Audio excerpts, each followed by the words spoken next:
to note that many of the Democrats on this committee have smeared brave victims and fellow New Yorkers here today, calling them props, a circus, a performance, MAGA Broadway pops, and an underlying sham. What have Republicans focused on? We've focused on giving victims a voice. We've focused on crimes. We've focused on your story as a father, visiting your son at the hospital, seeing his face beaten in with an anti-Semitic hate crime. We're focused, Ms. Brame, on your story as a mother, grieving the loss, rightfully grieving the loss, and advocating on behalf of your son and his legacy. Ms. Harrison, we heard your story about losing your loved one. And Mr. Alba, we heard your story, just the personal challenges you've faced dealing with the consequences of the vicious crime perpetrated against you. And in addition to House Democrats belittling the victims here today, Democrats have politicized this hearing, mentioning Donald Trump 38 times. That number for Republicans is 0. We are focused on victims and making sure that we support law and order in this country. There is a catastrophic crime crisis across America, specifically in our great cities and great cities like New York. New Yorkers know it, Americans know it. And while Democrats on this committee may claim that New York is not the epicenter, look no further than the last November election where we flipped 4 congressional seats, delivering the House majority. What was the #1 issue? It was crime, because voters are smart. The people are smart. Mr. DiGiacomo, as a longtime member of law enforcement, I wanted to get your testimony today. How long have you served in law enforcement? Approximately 40 years. And in those 40 years, would you say the crime crisis today is worse than you've ever seen it? That's correct. Crime is up. Is it fair to say that it is a result of failed bail reform policies in Albany and Alvin Bragg's Day 1 memo? 100%. And here are some important numbers. In 2022, District Attorney Bragg's first year as DA, New York City saw a 23% surge in major crimes. Is that true? That's correct. From 2019 to 2022, murders are up 93%. That's correct. From 2019 to 2022, robberies are up 43%. Correct. Felony assaults are up 32%. Correct.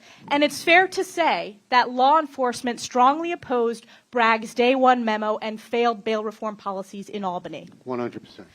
Mr. DiGiacomo, in fact, you have said, quote, Bragg gives criminals the roadmap to freedom from prosecution and control of our streets.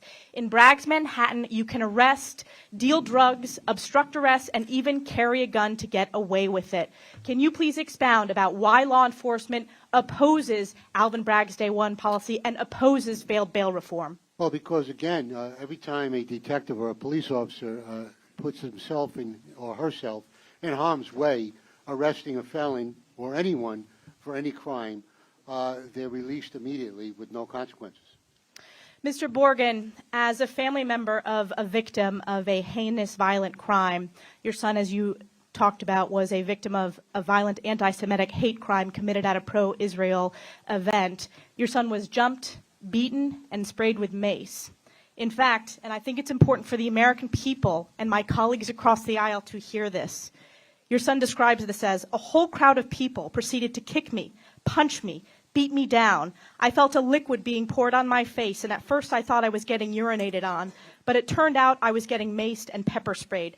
My face was on fire. That pain was worse than the concussion and all this other stuff that followed. And yet the attacker said, if I could do it again, I would do it again. And yet, District Attorney Alvin Bragg gave him a sweetheart deal.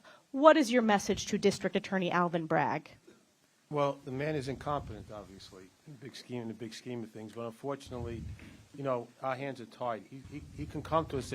He offered him other deals. My son did not accept them. Right now, the court case is pending, and different deals are passing on from back and forth. But you know, between me and you, I lost faith in the justice system with Alvin Bragg. I don't feel anything's going to get done. Like in the other cases also, her son's attackers walking around scot-free like nothing happened. It's a disgrace. And I just want to say something, Mr. Ivey, I compliment you. You're the only one who sat here on the Democratic side, didn't bring up Donald Trump.